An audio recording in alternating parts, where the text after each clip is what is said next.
जैसे कि आप देख सकते हैं ये कमलेश नर्सरी है और यहाँ पे कई सारे प्लांट लगे हुए हैं और काफ़ी खूबसूरत प्लांट यहाँ पे लगे हुए हैं। रंग बिरंगे प्लांट यहाँ पे आप सबको मिल सकते हैं।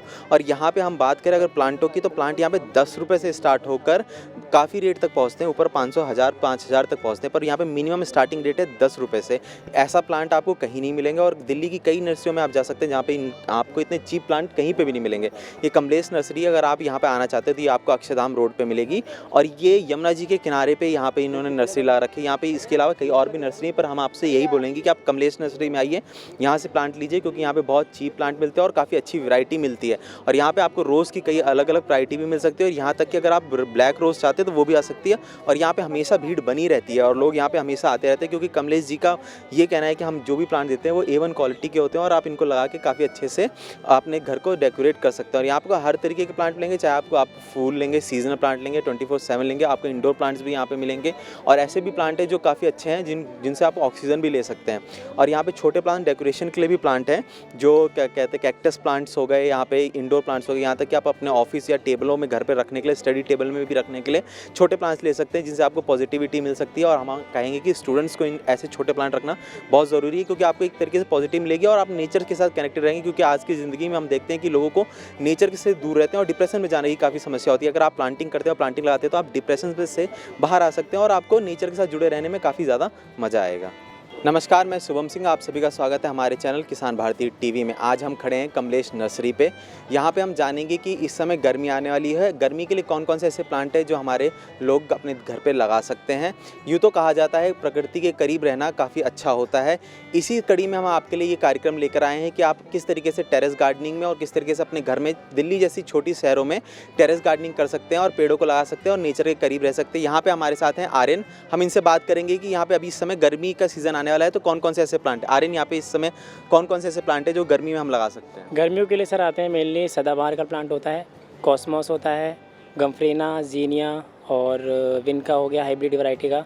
उसमें देसी भी आता है, वर्बीना का देसी वैरायटी, और सनफ्लावर आता है हाइब्रिड एंड देसी, गम्फ्रीना आता है। ये सब करीब मान के चलिए आप 10 से 15 वैरायटीज़ आती हैं गर्मियों की, जो इस टाइम पे लग सकती हैं आराम से। सर पूरी गर्मी फ्लावरिंग करेगी। और जैसे अगर मैं पूछूँ कि पूरी गर्मी फ्लावरिंग करेगी, सबसे पहला मेरा महत्वपूर्ण सवाल ये है कि आपको ऐसे कौन सी प्रेरणा मिली कि आप इसमें आना चाहते थे, कि आप नर्सरी करना चाहते थे? कि वरना बाकी सारे युवा होते हैं कि उनको ये लगता है कि मेरे को कुछ और करना है, मैं कहीं को जॉब करूँगा, इंजीनियर बनूँगा, कुछ और। आपने कैसे डिसाइड किया कि मेरे को नर्सरी में ही आना है? सर ये पापा का हमारे लोगों का फैमिली बिजनेस था ना, तो इस वजह से शुरू से इसमें, तो इसमें सब देखते रहते थे काम को, तो आसानी से सीख भी लिया और उसी में फिर मन लग गया। तो मतलब आपको नेचर के करीब रहने में ज़्यादा अच्छा लगता है? बिल्कुल। मतलब और अच्छा, एक बात बताइए हमको, जैसे हमारे कुछ लोग हैं ये बोलते हैं कि हम लगा तो लेते हैं पर हमारे से प्लांट जल्दी मर जाता है, या फिर किस तरीके उसको, प्लांट को जल्दी मरने से किस तरीके से बचा सकते हैं? या तो सर उसकी प्रॉपर केयर ली जाए, क्योंकि नर्सरी पे जो प्लांट होते हैं वो मेनली नीचे ज़मीन पे रखे होते हैं, तो उनको उससे ठंडक मिलती रहती है। पर जैसे ही वो घर पे जाते हैं, फर्श पे रखे जाते हैं, तो उस टाइप पे उसका वेदर नहीं मिल पाता है, उसको फिर मेंटेन करना पड़ता है। उसकी केयरिंग टिप्स होती हैं कुछ, तो जो आप जब प्लांट लेने आते हैं तो उसका केयरिंग टिप ले सकते हैं, उसके बाद ही वो चल सकता है बढ़िया। जैसे हम बात करेंगे कि नॉर्मल प्लांट्स को कितना पानी देना चाहिए? जब मिट्टी, कोई भी पौधा हो, जब मिट्टी उसकी थोड़ी ड्राई होने लग जाए तब पानी देना चाहिए। मेन उसका वही है, ज़्यादा मिट्टी गीले रखने से पौधा ख़राब हो जाता है, जड़ें गल जाती हैं पौधों की। और जैसे हमारे पास यहाँ पे कुछ प्लांट होंगे जो 24/7 मतलब 12 महीना चलते होंगे, वो कौन कौन से प्लांट है हमारे पास? परमानेंट में आता है इंडोर, ज़्यादातर इंडोर्स की वैराइटीज़ आती हैं, तो मेनली उसमें होता है क्रोटन का plant, song of India, dracaena, mainly leaves वाले प्लांट्स होते हैं जो परमानेंट रहेंगे, जैसे कि पीस लिली, स्पाइडर प्लांट, ये सब ही चीज़ें, बहुत सी चीज़ें, वैसे तो नाम तो बहुत सारे हैं। अगर मैं बताऊँ डेकोरेशन के लिए ऐसे कौन से प्लांट है और उनकी रेंज कहाँ से स्टार्ट होती है? अगर डेकोरेशन के लिए परमानेंट प्लांट लेते हैं तो 50 रुपीज़ से स्टार्ट होगा आपका, जो कि परमानेंट रहेगा, लो मेंटेनेंस रहेगी उसकी, वो चल जाएंगे। बाकी अपने पास प्लांट तो स्टार्टिंग 10 रुपीज़ से होते हैं मेनली। 10 रुपीज़ से? मतलब मेरे ख्याल से दिल्ली में इससे ज़्यादा चीप कहीं पे प्लांट नहीं मिलते होंगे। 10 रुपीज़ में से आप सबसे पहला आप कौन सा प्लांट है जो 10 रुपीज़ में देते हैं? सबसे पहला कॉमन प्लांट है बहुत, जेट प्लांट जिसको जाना जाता है, बहुत अच्छा, बहुत से लोग लगाते हैं, उसके सभी जानते हैं। तो सबसे 10 रुपये का आता है जेट प्लांट, वो हार्डी भी होता है, लो मेंटेनेंस है, उसको एक बार आप लगा दो, कटिंग करके लगा दो, जो बनता जाता है वो। जैसे कुछ लोग बोलते हैं कि हमें ज़्यादा फूल वाले प्लांट नहीं चाहिए, डेकोरेशन के लिए प्लांट चाहिए, तो आप उनको कौन से ऐसे प्लांट होंगे जो सजेस्ट करेंगे कि आप घर पे लगाइए, जिनकी लो मेंटेनेंस, अगर आपके पास टाइम की कमी है तो आप लो मेंटेनेंस में उन प्लांटों को लगा सकते हैं? तो मेनली इसमें आता है आपका सप्लेरा होता है, सॉन्ग ऑफ इंडिया हार्डी हो गया है, स्नेक प्लांट ले सकते हो, ये भी बहुत हार्डी होता है। और इसके साथ आप जीजी प्लांट ले सकते हो। जीजी प्लांट की मेन केयर यही है कि उसे आप सर्दियों में थोड़ा केयर मांगता है, गर्मियों में लो मेंटेनेंस हो जाती है उसकी। और मनी प्लांट की वैराइटीज़ आती हैं बहुत सारी जो हार्डी चल जाती हैं आराम से, ड्राई चीना की 7 to 8 वैरायटीज़ आती हैं, वो भी ले सकते हैं आप, तो ये सभी चीज़ें ले सकते हैं। अगर हम बात करें कि खाद किस तरीके से, तो प्लांट में खाद किस तरीके से दी जा सकती है? प्लांट में मेनली खाद हर महीने एक बार डलती है, तो इसमें आप जैसे पौधा लगाते हैं जब, तो उस टाइम पे गोबर की खाद मिलती है मिट्टी में, तब लगाया जाता है। बाकी ऊपर से कोई भी ऑर्गेनिक खाद या वर्मी कंपोस्ट होती है, उसको आप मिला के डाल सकते हैं हर महीने में एक बार खाद चाहिए ही चाहिए प्लांट्स में।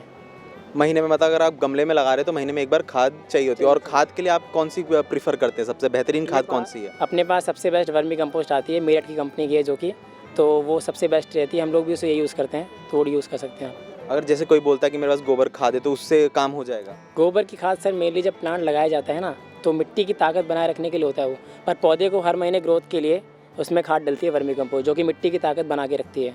और जैसे कुछ लोग बोलते हैं कि हम किचन का वेस्ट निकाल के उससे खाद तैयार करते हैं, वो खाद आप बोलोगे? वो खाद ऑर्गेनिक खाद ही होती है एक तरह से, वो रहेगी और बेस्ट है। अगर वो लगाते हैं तो इसमें भी कोई दिक्कत नहीं है, पर वही होना चाहिए, पुरानी होनी चाहिए वो चीज़ें। ज़्यादा अगर गीली हो गई तो पौधा ख़राब भी हो सकता है, कीड़े लग सकते हैं मिट्टी में। मतलब आप कह रहे हैं कि खाद अच्छे से कंपोस्ट हो जानी चाहिए, क्योंकि गीली खाद में फंगस लग जाती है, कीड़े आ जाते हैं उसमें, तो इसी वजह से उसको बिल्कुल एकदम पहले गीला करके एकदम सड़ा के उसको फिर ड्राई करके उसके बाद यूज़ कर सकते हैं।